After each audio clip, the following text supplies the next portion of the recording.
Sorry, give me like one moment. It needs to connect to our live stream platform.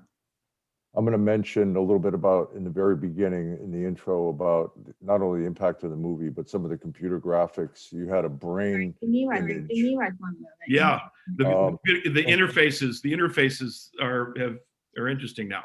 And that inspired me. I actually started teaching classes on visualization of anatomy because you had a great basal ganglia image where it flew through. It was impressive for the day. No, we had real consultants on that too. I brought in, I had crazy consultants. Well, now's your chance I'm sure you've done it already, but exactly, we'll do it again. No, it's gonna be fun. It's gonna be tell fun. The tale and then move along to triumph and then the tale of the future. Yeah.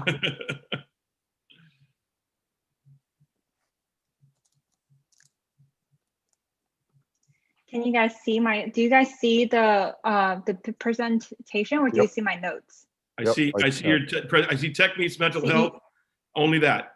So not your notes are not there. Okay, perfect. Yes. Okay, cool. Okay, I'm gonna start recording as well. Mm-hmm. Okay, yeah. Hi, welcome to Cognitive Leap's Tech Meets Mental Health interview series. In this series, our host, Professor Skip Rizzo, will be engaging in dialogue with various experts in the digital mental health field across the course of the series. So today, our host, Professor Skip Rizzo, will interview Brett Leonard, an award-winning film director. We're so excited to have him here today. So this series, Tech Meets Mental Health interview series, is brought by Cognitive Leap Solutions, Inc. Just a little bit about our sponsor today, Cognitive Leap Solutions. At here, we offer a comprehensive closed loop solution to children's attention and emotional challenges. So our intervention include innovative virtual reality attention tracker, 8 online assessments, precision AI-based brain optimization training, therapeutic music exercise, and family-assisted programs. So our company has a very strong research and development team with world-renowned experts who focus on neurology, cognition, psychology, engineering, and artificial intelligence, which is our topic today. And we are currently working on a FDA study for the approval of our virtual reality classroom that diagnosing ADHD in children. I would like to introduce you to our host, Professor Skip Rizzo. So I'm so happy we have all of our speakers here today. Our host, Professor Skip Rizzo, he is the professor at USC for USC Davis School of Gerontology and USC Keck School of Medicine, Department of Psychiatry and Behavioral Sciences. And also he is the director for medical virtual reality in the Institute for Creative Technologies. He has been around in the field of virtual reality for a very long time, and he serves as an advisor for Cognitive Leap, exploring different ways to address attention deficit hyperactivity disorder in children. Hi, Dr. Rizzo. Hey, how you doing, Jessica? Thanks for that kind introduction.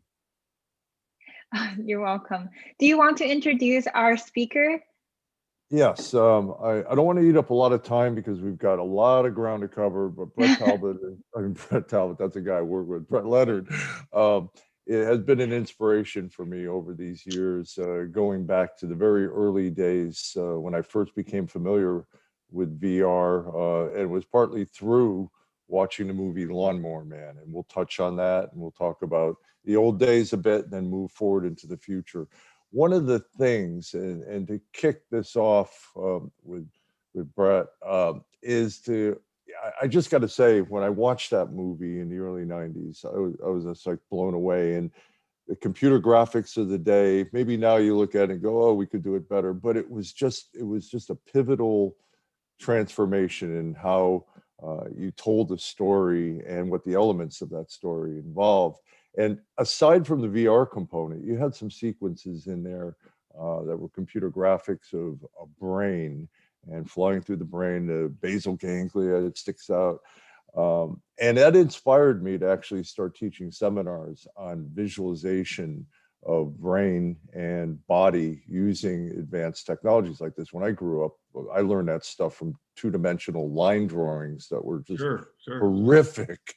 And that, that really opened my eyes to really this technology was going to be something that was going to come on strong. And so your film and you, as I've gotten to know you over the years, are inspirational for me. So I'm so proud to have you on here.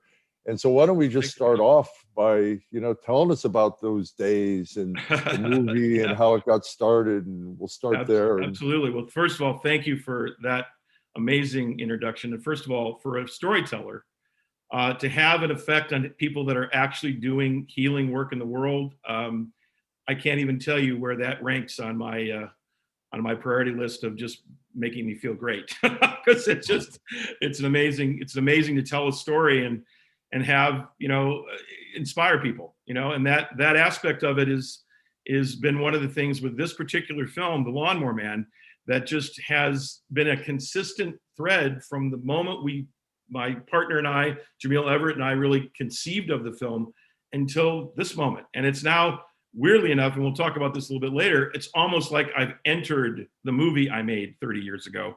I'm in it now. So, in a way, I become Cyber Job in some weird version of the universe, hopefully a benign and positive version of Cyber Job.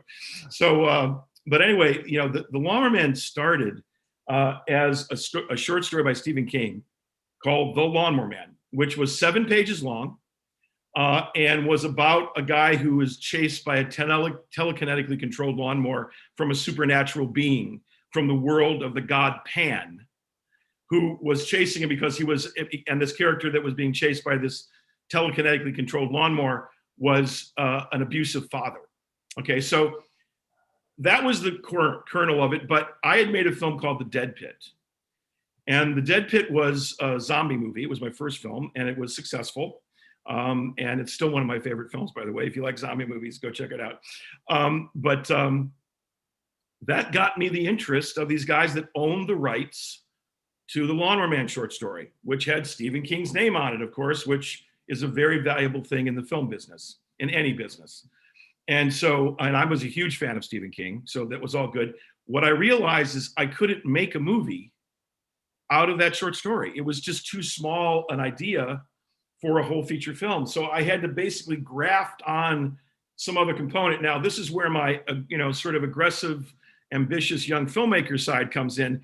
I wanted to make a movie about virtual reality because I had seen this technology that was introduced to me by Jaron Lanier, the man who actually coined the term, at this thing called the Cyberthon in San Francisco, which was, you went to this warehouse in the Mission District, and all these new technologies were being introduced over a 24-hour period. And the idea was to stay awake for 24 hours and get introduced to all these technologies.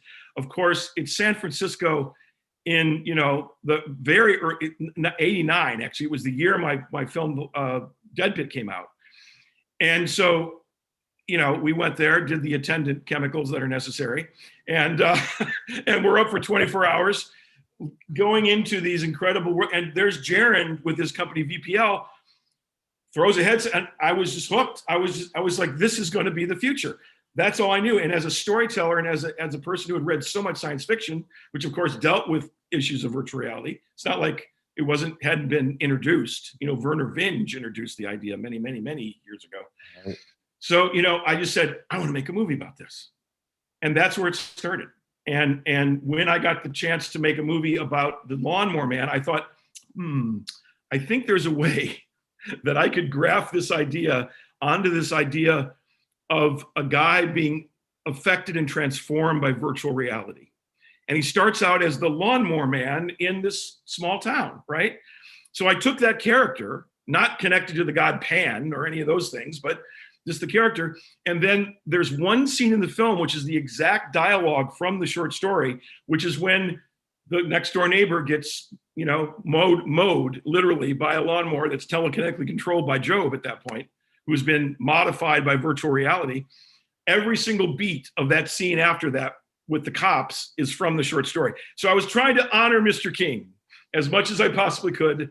At the same time, I made a completely different story out of it that involved virtual reality that was written by both myself and my partner, Jamil Everett, who was my partner for many years and my first wife, and has since passed on. And she was very, very instrumental in us, having the courage to do this, at that point. I mean, one thing, I realized this movie would never be made now. I mean, to try to get this story through the system that's going on, I mean, in independent film anyway, now maybe in streaming, that's a whole different animal, but it was a very unique moment of the early 90s independent film movement. And the fact I could take like storyboards that showed this crazy idea, and foreign buyers would go, yeah, we want that. Let's buy it for the German market, And so that's how it happened. And then I got to make the film, and it was made for, on a very, at that time, very moderate budget, $5 million for something that had 27 minutes of computer graphic effects. Now T2, which had come out that same year, had 7 minutes of effects, definitely a different level of effect because it was ILM, but this was a very challenging thing to do on a small, independently budgeted film. And so we needed to find an aesthetic, which I called Cyberdelia, right? It's sort of a cyberdelic, psychedelic with cyber connected aesthetic, where we were, celebrating the look of computer graphics. We were celebrating the non-real look of computer graphics, that they were, imaginative and had colors that were more outsized than in real life. And so to this day, some people could look at those graphics and go, oh, that's dated. But if you look at them, there's not a lot of other graphics that are out there that really celebrate that. It's often been about celebrating photorealistic graphics in the Hollywood world, right? And one of the things I'm proud of is that this film actually celebrates a different aesthetic. And so that's sort of the origin story there. Now, there is another thing that actually showed up in my bio, which was the idea that this came from this thing called CyberGod, right? That just erupted on the internet years and years and years ago. And I have no idea where it came from. I have no idea where it came from, but it lives a life to this day. I mean, it's like I had never written a movie called CyberGod or a story called CyberGod. There was never an underlying story called CyberGod that Stephen King made, but somehow in the mix of this whole thing, it got created. And that's an interesting thing. So in a way, that story is a creation of the virtual world. Wow. Great story. And was that, were you ready for that kind of fame and attention at that time? Because this was a big deal. No. I had, recently moved to California from Toledo, Ohio. So to say I wasn't ready for Hollywood success would be an understatement. It was an amazing ride. Look, I got away with my soul. Many don't. So I feel, I feel blessed in the situation, but I got signed by CAA, Mike Ovitz and the whole, 12 agents in a room with beautiful women holding trays of melty cookies saying, we want to represent you in Hollywood. I mean, when you have a hit film that comes out of nowhere, it's a heady ride. And I realized over, a fairly quick amount of time that none of that meant anything. And really all that means anything is the stories you tell. That's really exactly. So you went on and did Virtuosity. And yes. That was what, 95? Was that yes. a connection through this whole era? Or? Absolutely, yeah. So Lawnmower Man was this hit. I became, I represented by CAA. They're taking me to the studios. Paramount, which was run by Sherry Lansing at that time. One of the most amazing actual studio head executives ever. And one of the, I think, only 2 or 3 women that have ever run a studio. Also a filmmaker as a producer herself, so she really understood the process. And a man named Gary Lucchese and Howard Hawk Koch Jr., they were all producers that came to me with the backing of Sherry Lansing at Paramount and said, look, we want to make a virtual reality movie with you. You made this virtual reality movie for a little, small amount of money. It made it was a huge hit. Let's go make a bigger studio version of this and something different. So I wanted to make it as different as possible, but it was also still dealing with the idea of virtual reality. And a little bit of a different thing, the sort of behavioral aspects of AI and how a villain could be created within the context, which of course ended up being played by Russell Crowe in his first major lead role in an American movie. I mean, the story there is, I flew him over, paid for his screen test. He slept on my couch a few times. I mean, and nobody knew Russell Crowe. It was like, and he just wanted to play Sid 6.7 so badly, and he was, of course, amazing, and has been a good mate of mine ever since. So Cool. So, you know, you did these visionary movies at a time when virtual reality was first popping into the public consciousness. And as we know, there was quite a bit of hype at the time. You know, I think, I'm afraid I added to that hype. Yeah, I think so, because everybody thought, oh, we can really do this in real life, you know? Yeah.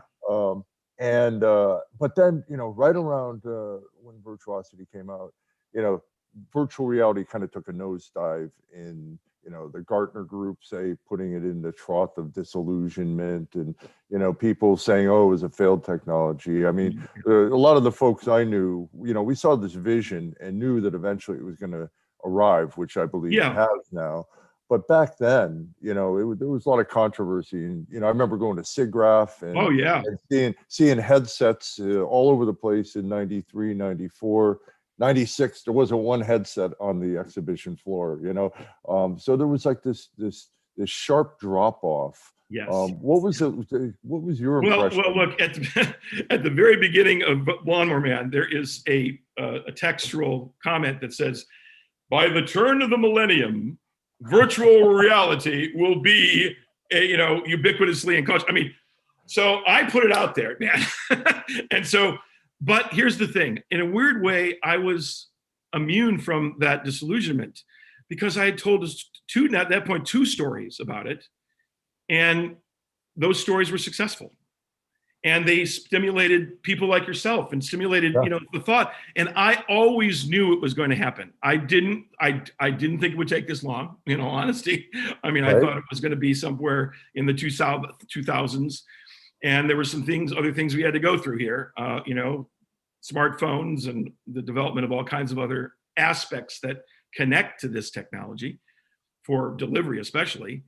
And, you know, but I was always sort of like thinking, well, what's the next story to tell? You know, and for me, I kept seeing unique ways that virtual reality could be utilized for things like mental health, for what you're doing. I mean, what you started to do very early on, it was so interesting to me that, wow, this is a quote unquote entertainment thing, but is it really? Is it actually not something that's much more akin to a healing modality that happens to have an entertaining component to it, you know? And so for me, those years were very fertile in thinking about it, in really, you know, cogitating on what it could be, where it could go, and thinking about other stories to tell. So it was, you know, for me, I started doing like experiments in obviously IMAX 3D. I did 2 big IMAX 3D films, which in a sense were close to virtual reality. I mean, a 10-story screen where your peripheral vision is completely, you know, a part of it captured, and it's 3D to where things come within about 4 feet of your face. That's pretty damn virtual immersive experience. So I did 2 films, T-Rex, Back to the Cretaceous, which was a huge hit. Again, it was photorealistic dinosaurs in IMAX 3D. I mean, we had to invent stereoscopic compositing, dude. It was crazy innovation that went into those films. And I felt that was me reaching towards virtual immersive experience by going into the 3rd dimension and being part of sort of stimulating that new 3D era that happened right then at the beginning of the 2000s. So that was that part of the story. You know, I think that little point you had in the movie about by the turn of the millennium, I think that subliminally went into my head, because in 94, 95, I'm writing papers about how this is going to change the face of cognitive assessment and rehab and mental health. And I thought by 2000, we'd be where we are today. I know. It took a little longer, but, you know, along the way, a lot of good stuff. A few more gray hairs. Yeah, right. That's what it comes down to. Yeah. Totally. So along the way, you've done a whole bunch of other work, and I'd like to I'd like to hear about your latest film, Triumph. But before we do that, we've got a clip. Yeah, and Jessica, the trailer to show. Yeah, it's quick. It's less than 2 minutes, so it's a good trailer to show for something like this. And then we can talk about the film. Let me share this with everyone so we can watch Jessica. it together. Thanks. Are you guys able to see the screen? We do. We see it. Yeah. Okay, perfect. Here it goes. Biology, English, weightlifting. You know that you can be exempt from PE courses. Cerebral palsy, right? I like a challenge every now and then. Stop. Heading for the short bus? I wouldn't want to take your seat. Don't push me! What are you gonna do about it? Mind your own business. I'll see you on the mat later. Just leave me alone. I've got an idea. Let's go. Do you ever wrestle before?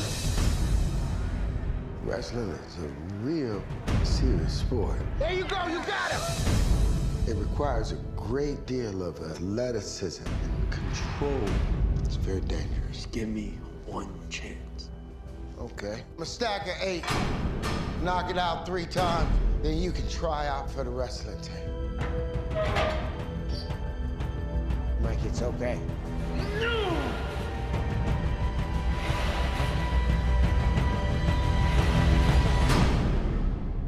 Anything else you want to try? Can I call you sometime? Yeah. There's only 3 more spots on the team. Dad, I just want to show everybody that I can do this. No! You're not a wrestler. You can best anyone with that mind of yours. And prove that. We're gonna need some more training. You can do this. Mike does not see his disability as a hindrance. He's stronger because of it. Win from within.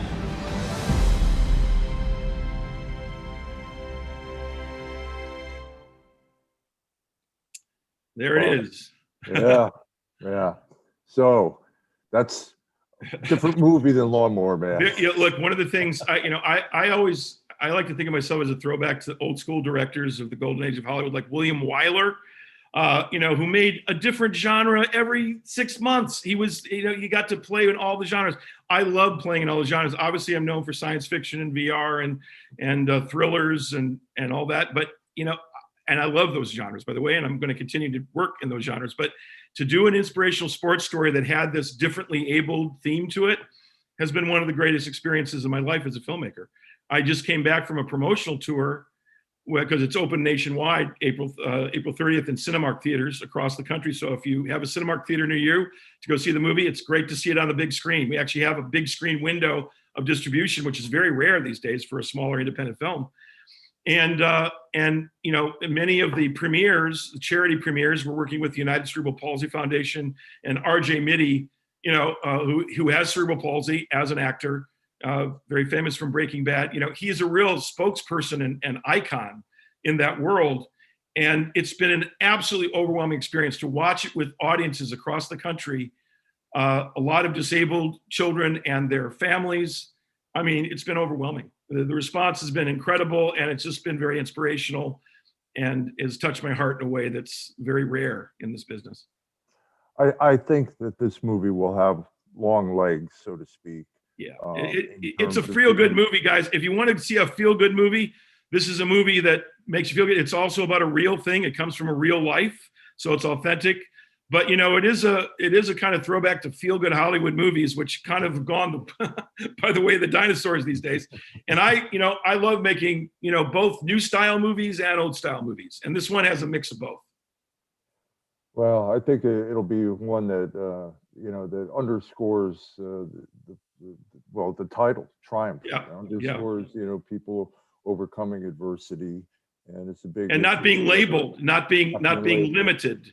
Inclusion. The whole movie's about inclusion. The writer had cerebral palsy. The actor has cerebral palsy. I mean, my job was much easier because they understood what this was, and so I just had to follow that. And it was an amazing experience to make the film, to work with RJ, to work with Michael Coffey, who wrote it, producers Michael Clofine and Max Messina and Jonathan Bross, who just put a lot to get this movie done. There's a big story about the making of an independent film. We won't go into that right now because it's its own podcast.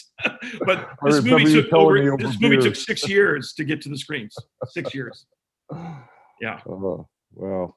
Which is common. It's a common story in independent film, unfortunately. It's an authentic movie, and yeah. it touches your heart. Maybe we need a little bit of that right now after being. I do. Down. I know I do. Yeah. Well, okay. Now, not to beat Lawnmower Man to death here, but what's No, the future of Lawnmower Man? We were talking earlier. Yeah, look, there was a Lawnmower Man 2, which I had nothing to do about, folks, nothing to do with. That they made for about 5 times the money, and it made nothing. It kind of destroyed the franchise, a couple of years after I made the first one. So I am rebirthing Lawnmower Man, literally with a project called Lawnmower Man Reborn. And it is about creating a virtual story world, a virtual experience story world in which the characters of Lawnmower Man and the themes are expressed. And then I want the crowd, the participants, the people that have agency within that story world, through their behavior, being procedurally generating the story of a feature film. So a crowdsourced, procedurally generated, AI collaborative story coming out of the experiences in a virtual world that's based around the Lawnmower Man.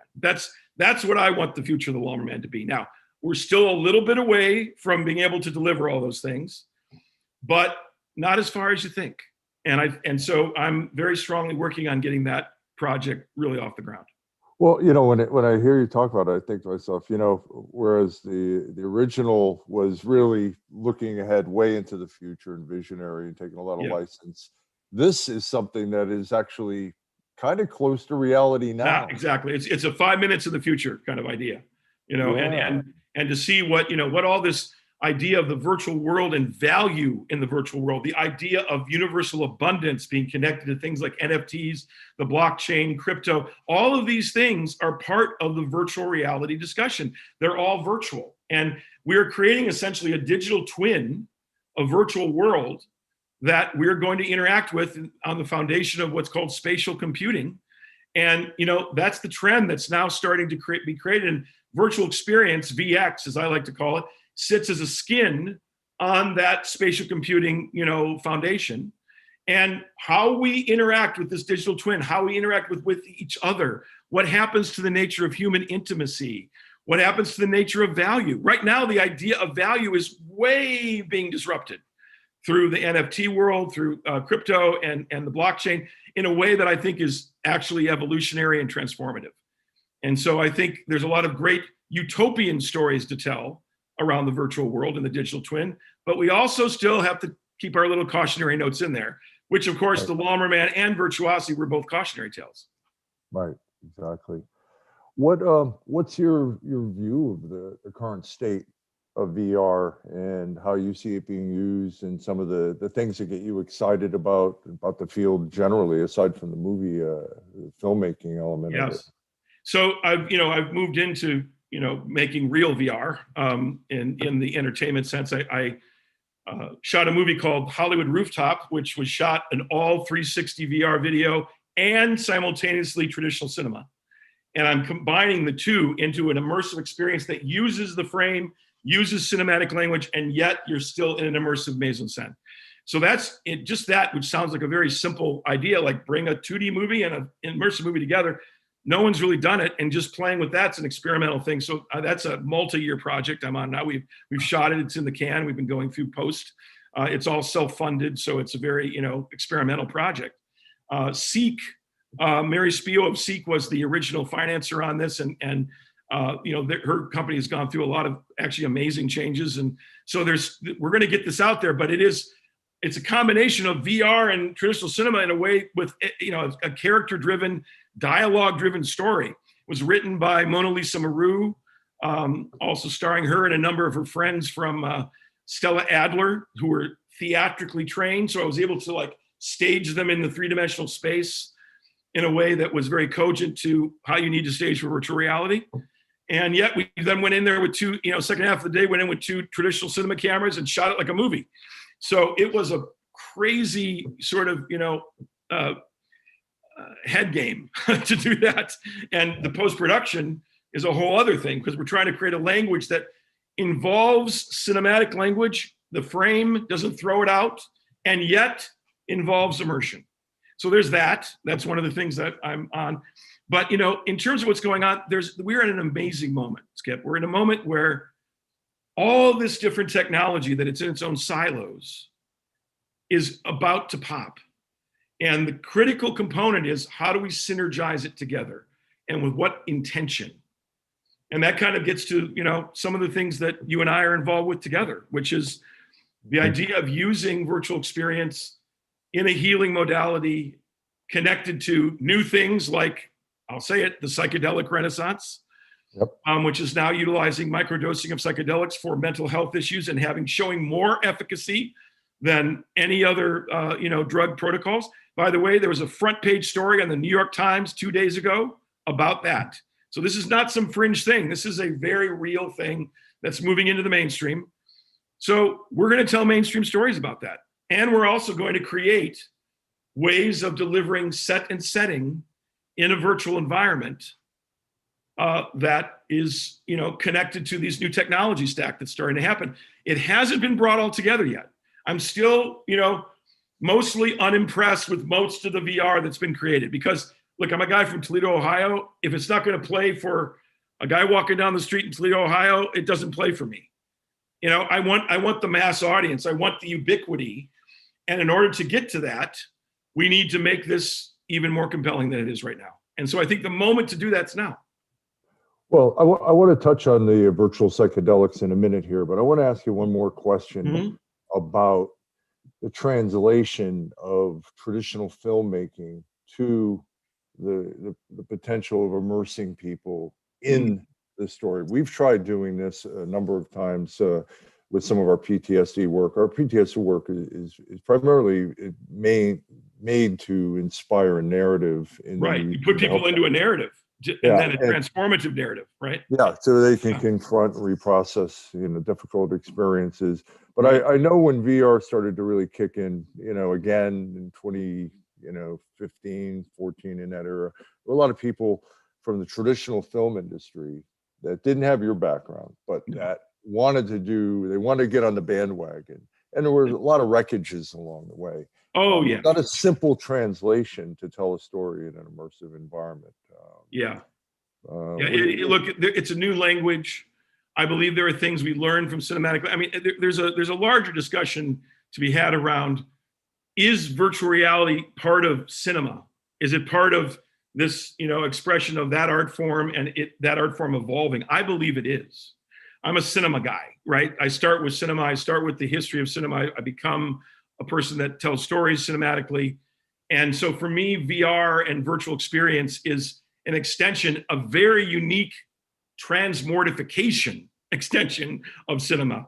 So it's not the same language. It's like, here, we're going to evolve. We're going to dump the language, but we're going to maintain certain aspects of the art form. Mise en scène, emotional engagement, the feeling and frequency of a place. All of these things, which are part of creating a cinematic environment in a 2D flatty, are actually very apropos to creating an immersive environment. So I don't want to throw the baby out with the bathwater. At the same time, it is a true transmortification. It is something that actually sloughs the skin of part of what cinema has been and becomes something truly new. And that's where the challenge lies. That's why I'm doing an experiment like Hollywood Rooftop. I just want to experiment. I'm not saying I know. It's like, how do we force feed these things together? How do we do a mashup that actually helps us understand what these two languages are and how they can work together? Well, I think that what you're describing here is very apropos for the kind of work that's being done in healthcare, mental health. And yes. I really think there's a strong place for narrative in these experiences. And I think, if we talk a little bit more about the virtual psychedelics here, the idea of creating an emotionally evocative experience that puts somebody in a story of their own life, a story of something that they want to face and challenge while they're in these states. And, a couple of years ago, I might have said, look at two harebrained schemes, thrown it together, psychedelic therapy and VR, that's going to be a hard sell. But I got to say, the science in the psychedelic area, in the virtual, in the therapeutic use of psychedelic agents is really impressive, and it's real science. It's not just people saying, oh, it's a cool idea. It's randomized controlled trials. A recent study that you reported focused on PTSD. We've seen positive results with substance use disorder, with depression, and it's so interesting because VR has now developed a documented scientific basis where we understand where the good things are and where the things that aren't going to be so helpful. And I think we're on that same path on the psychedelics. What's your view about this now? Well, the company Virtual Psychedelics, which for conflict of interest purposes, I have a connection with, as well as scientific advisor and so forth. Yes, exactly. So yeah, Skip and I are both co-founders of a company called Virtual Psychedelics Incorporated, VPI. And Skip said a couple of years ago, that may have sounded like a harebrained mashup of a couple of different things. Of course, for me, Virtual Psychedelics was kind of what my movie, The Lawnmower Man, was about 30 years ago. So it's a strange connection. And as you know, Skip, everything in life is timing. I mean, timing is everything. And so the psychedelic renaissance, which is we're in the midst of the beginning of right now, has brought a lot of money to the idea of psychedelic research, of psychedelic clinical trials, of behavioral therapy using microdosing of psychedelics, and they are showing tremendous efficacy. So money follows efficacy. And so that's happening, especially in Canada. Virtual Psychedelics is a Canadian corporation, and we are working with other companies in the pharma side of psychedelics that have gone public. About 30 of them have gone public over the last year. So there's a big rush of money into the space. And what we're providing is not the psychedelics itself, but the idea of virtual experience as a way of controlling the onboarding of a clinical result, a clinical behavioral therapy, the creating the set and setting to make comfortability happen, biometric feedback, actually monitoring a person while they're involved with psychedelic therapy, and then helping them integrate and outboard on that thing. And we think that there's a lot just in that. And of course, Skip, you're one of the people that's been doing this, in actual therapeutic situations and helping healing people for over 20 years. So it was a natural combination. As soon as this sort of idea came up, because what's going on in Canada, the first person I called was you. And just, it's just an extension of what the efficacy is. And we're going to bring together these things. I think it leads to more than just creating set and setting for psychedelic research. It actually creates the ability to create healing environments themselves within VR, possibly even psychedelic experiences within VR where you don't have to take the drug. I mean, I think there's a huge amount of people in the world that would rather not take a drug, and would rather just experience something that was transformative, was healing, had the components that people say are the positive components of psychedelic experience, and yet do it with no side effects. Right. And that, to me, that's a great goal. So that's one of our far horizon goals with virtual psychedelics.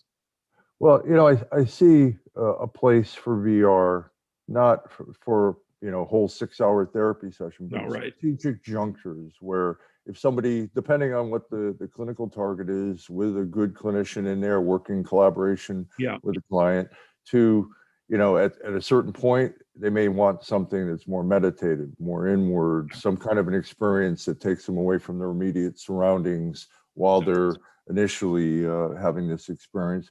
And at other points, it may be, I want to directly confront an issue I've been having once I'm in this state.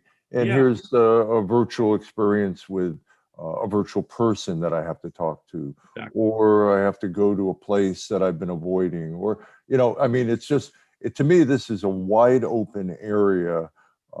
And as well, I think there's certain experiences that you can craft during that type of therapy that then the user could go back to the VR experience the next day or later on.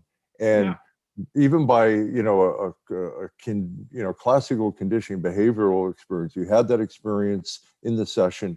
Now you're bringing part of that experience out with you in a clinical way to carry on. And now that we have, $300 standalone headsets, that's not a harebrained scheme. That's not at all. Not at all. Now, Look, it's amazing to me that my own activity in the space through this company that both you and I are part of has moved into this idea of helping people with mental health and with, I could not be more chuffed, as they say in Australia.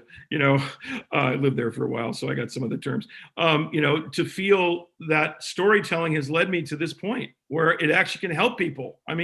Wow. I've been sort of a vaudevillian entertainer my whole life as a storyteller on the cinematic screen, and to have that old soft shoe kind of connect to like making people actually be better. That is a tremendous moment for me, and you're part of that, man, and I really appreciate it. Well, one of the elements that I know you're really pushing hard on is the idea of building immersive pods or immersive displays that don't require someone to wear a headset. So we should talk about that. We've done a deal with Loeb Sciences. VPI has done a very significant, our first major deal with Loeb Sciences in Canada, which is in the psychedelic pharmaceutical area and device area and delivery system area. They are a publicly traded company, Loeb Sciences, and very much on the move. And they have JV'd with us, joint ventured with us in the creation of what we're calling the Chrysalis Pod. And the chrysalis, of course, is a place where transformation happens in the insect world, right? So, we're creating a chrysalis for virtual experience that will connect with, clinical psychedelic therapy use and other use cases. For me, one of the dreams of delivering virtual experience ever since I made the Lawnmower Man has been, can we do it without strapping something onto our face? Not that the new versions like Quest 2, and I think we've gone a long way with that, and it's actually quite comfortable and works great. So there's nothing negative about that. But at the same time, for actually doing a psychedelic therapy or a health and wellness use case, to be in an environment that just becomes immersive around you, to not have to strap anything on, to just be relaxed in that and allow that to deliver the virtual experience with biometric feedback, with AI, maybe tracking certain aspects of how the environment's being utilized in the context of the person's experience. That's what the Chrysalis Pod is going to be. And we've just now started on that path of actual development with funding from Loeb Sciences. So it's a very exciting moment. Well, it's exciting for me because I'm looking at development of this approach beyond the work we're doing, but also thinking about, can you build these sort of therapeutic experiences that are beyond any of the psychedelics, but some of the work like I'm doing with Cognitive Leap, with developing applications to help children. By the way, Cognitive Leap, I just saw the what they are in the beginning of this. That's an amazing company. Yeah, doing some incredible things. I'm very lucky to be working with them because they're really committed not only to the mission of developing applications to help children, leveraging VR and other technologies as well. But they respect the science. And this is so critical because one of the things I did a long time ago, actually many years ago, I did my 5 laws of VR. I did it sort of as an homage to Isaac Asimov's 3 laws of robotics with a tongue in the cheek, right? But one of them was, the first one was, the stakes are high with this medium. Let's realize that. And children, this is what it's about. Our children are going to grow up in an immersive world that has virtual experience and virtual interaction for all kinds of reasons. And we need to make sure that this virtual renaissance that we're going into, that's been, actually accelerated by the COVID pandemic, it's actually been an inflection point for that. We have to make sure that we understand this changes neuronic pathways. This is very powerful. It's more powerful than watching a movie. It's more powerful than any media form ever created before. And so we need to really focus it on good. It's really simple. It's like there's this, there's an organization out there called VR for Good that Oculus is part of. And, that's exactly right. Because VR for bad is a really bad thing. And I made a couple of movies about it. So yeah, right. Cautionary tales. Yes, exactly. Early on. Yeah, well, all right. We in a couple of minutes we're going to open up for questions, but I always have a couple of curveballs out of the blue here that I like to toss out. I love the curveballs, man. Yeah, well, being involved in the field for years, yes. There's a special kind of person Yeah, becomes enamored with the field of VR. it's true. And I see it now with the young folks that are coming into the field. Yes. They got that same spark. Oh my God. You see in the folks in the 90s and everything. What's your take on what kind of person loves VR? Well, look, obviously, I think both you and I, we work with a lot of millennials. We work with a lot of people that are, now Gen Z. And by the way, we're doing that for them. It's going to be for them, it's so of course, but it's when I saw this, VR companies erupt like mushrooms everywhere. And everyone was jumping into it. And just at first I was a little annoyed, in all honesty. I was like, hey man, we've been in this for 25 years. What the hell, But as it matured and as some of the money went the wrong places initially, there was a big hype cycle, as you're very aware of. And but the true believers, the ones that are really realizing what VR and virtual experience can be, they're the ones it's boiled down to now. And I think it's a very, very wonderful time there's a lot of consciousness around, we've got to do this right. And one of the things, speaking at VR conferences, which have been virtual all this last year, of course, but, interacting with a lot of younger people and talking at colleges. And then there's my friend, Alex McDowell, who runs the world building lab at USC, where you are. And Alex was he was the production designer on The Lawnmower Man. That was his first movie. He became the production designer on Steven Spielberg's Minority Report, Watchmen, many. I mean, one of the biggest production designers in the world, but he started on The Lawnmower Man. We have been actually, moving in the same direction separately for many years. We're now coming together. He's going to be part of our pod team, and so the USC World Building Lab, which I've spoken at a few times, those people who are coming from every discipline.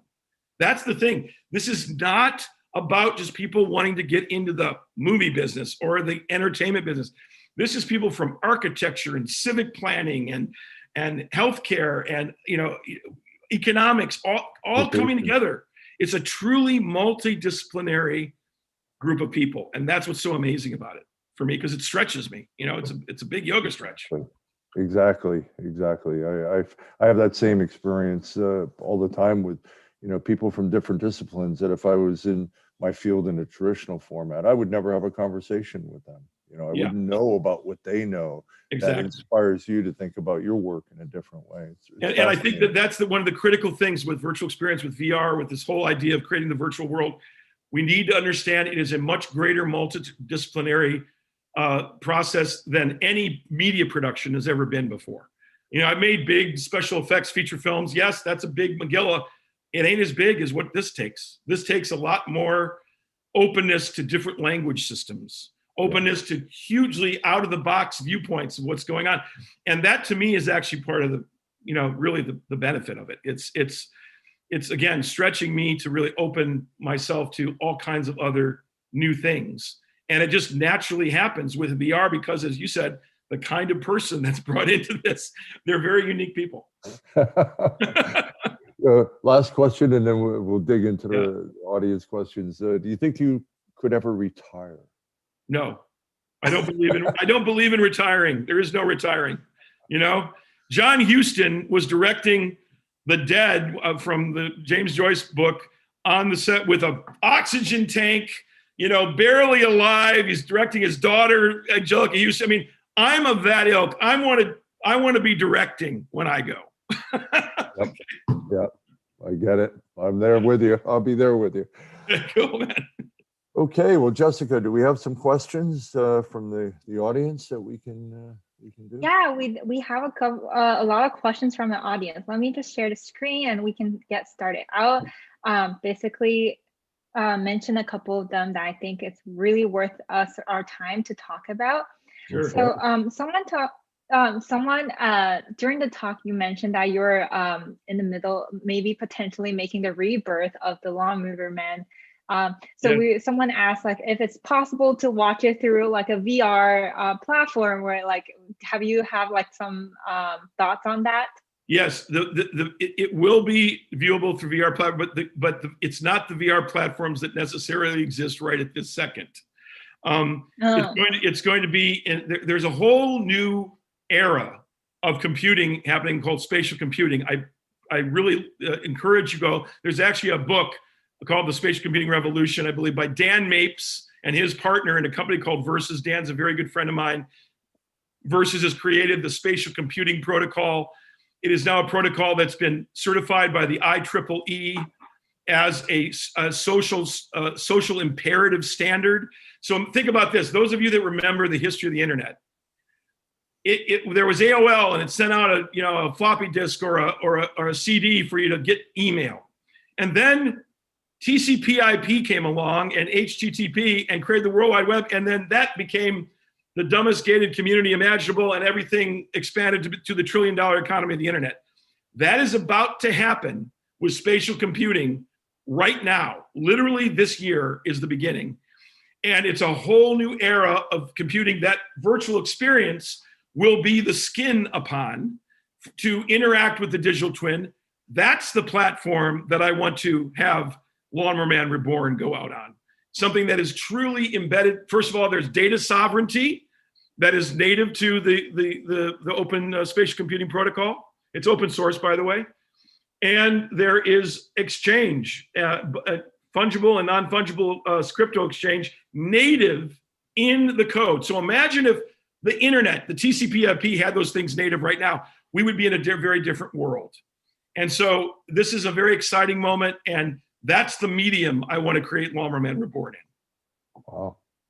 Wow, I'm so excited to actually experience all the new technologies that become so available for everyone on the internet. And then just talking about new technologies, can you talk a little bit more about volumetric filmmaking? Sure. Someone in the participant mentioned that. Yeah, so there are different forms of volumetric filmmaking. Obviously, there's actual volumetric capture, which is, there's many different ways of doing it, where you're capturing a point cloud of data, and then you're able to go in and really use that data in any way you want. That's filmmaking where you capture a scene, you capture the people, and then you're able to go put the camera and do anything you want in post-production within the context of that data cloud. That changes everything. The truth is, volumetric capture is going to supplant photography. The idea of photography is going to be morphing into the idea of volumetric capture. Now, doesn't mean certain tenets of photography won't be around for a very long time. They will. But you're going to be able to execute them within the context of capturing things volumetrically, way beyond 3D, 360 video VR capture, which is a very rudimentary form of that. Wow. Okay. Yeah. I didn't really have much experience in filmmaking, or so. Like hearing you talking about it sounds very exciting. It's getting to the point where with things like volumetric capture, there was a great science fiction writer, I think Poul Anderson, who once said, the great filmmakers of the future will be the ones that can dream the hardest. You're literally going to have technology that takes your dreams literally from the mental state and puts them into being. I know that sounds like far-flung. It is actually closer than you think. And so if you're getting into this area of storytelling and this new media right now, think outside the box, because the box's walls have been flattened, especially with what's going on in the world right now. And that's an amazingly exciting time to be a part of. Yeah, and then building up upon what you just said earlier about making films using around the new technology, it's like forming new narratives using different languages. So one of our attendees asked this question about if you can talk a little bit more about forming narrative using VR. Are you familiar with the concept of narrative medicine? How are we going to apply this into creating treatment, even potentially in the future? Well, that's exactly what Dr. Skip Rizzo here does, first of all. And that's why I've partnered with him in this company, Virtual Psychedelics Incorporated, because we're creating narratives that are healing, narratives that are medicine, and doing it in the context of sometimes working directly with psychedelic therapy, and there's a renaissance going on there as well. But really, it's about looking at the semiotic level, looking at what are the parts of narrative that have been, transformative to humankind. Humankind is always transformed first around the dreams, then the storytelling of those that dreamed and told stories. And so, how are we going to bring that into the medicine that we need on this planet right now? especially when we're dealing with something as powerful as immersive experience in a virtual world. I mean, the stakes are high. My first law of VR, I won't even tell you the other ones. The stakes are high. Yeah, okay. I think these are all the questions we have. And someone also commented on that there's a company called Microdose VR. They Yes. provide like the VR psychedelic experience. Well, I've just been talking with one of the founders of that today, actually earlier today, actually one of the financiers of Microdose. So, this is a great time where these companies are again, springing up like mushrooms, pun intended. And so we're all going to work together. There's a lot of energy to work together to help create this psychedelic renaissance and do it in concert with technology like virtual experience, like we're bringing with VPI, in a way that is really positive for world culture. And that feeling is really great. I see Greg Panos is out there, and he was Greg. the first guy to put me in a VR headset. Yes. Back in the Greg, 90s. well, Greg was one of the early people I talked to. He was at that Cyberthon. He was one of the formative thinkers, always has been in the virtual space. He was talking about avataristic versions of human beings before anyone knew what the hell that meant. I mean, he was creating, these things. And Greg, I'm glad you're out there, and it's always great to acknowledge, your thought process. This led to me being able to make movies like The Lawnmower Man. It's people like Greg that it really were the foundation of that. Okay. Yeah, I think these are our questions today. Okay, great. All right, Jessica. Yeah, thank you. Yeah, thank you guys for coming to our event today. Brett, thank you so much for having this amazing conversation with Professor Rizzo, because especially for me, like as a student, I'm currently a college student, and I definitely feel like this is such an amazing experience, just being at this time when everything's going to explode so quickly, that I'm excited for the future that lies ahead for the VR, especially with putting it into film and then using a different type of narratives to even better the lives for a lot of people. So I'm so super excited for what we've talked about, and I'm so thankful that you're here today to talk to us. And I'm pretty sure that our audience have learned so much from this conversation as well. Well, so Jessica, just moving when you're 70 years old, I hope you remember this day, because you'll be seeing a world that will already be planted. Yeah, and you'll be seeing that world. And it'll be a lot more wild than anything we've talked about here. We've talked about some wild things. I'm pretty sure in 10 years or so, when everything we've talked about becoming true, I'll be thinking about this conversation and think, wow, people I've talked to are actually the pioneers in this industry that formed this. So I'm so excited We're trying. I have very high hopes. Jessica, before we go, let me just make a quick pitch for our next podcast, which will be next month. I think it's the second Thursday. I'm not sure. Oh, you have it here. Linda Jacobson, again, one of the pivotal thinkers in the early days, worked with SGI, inspired me, one of the first VR events that I went to.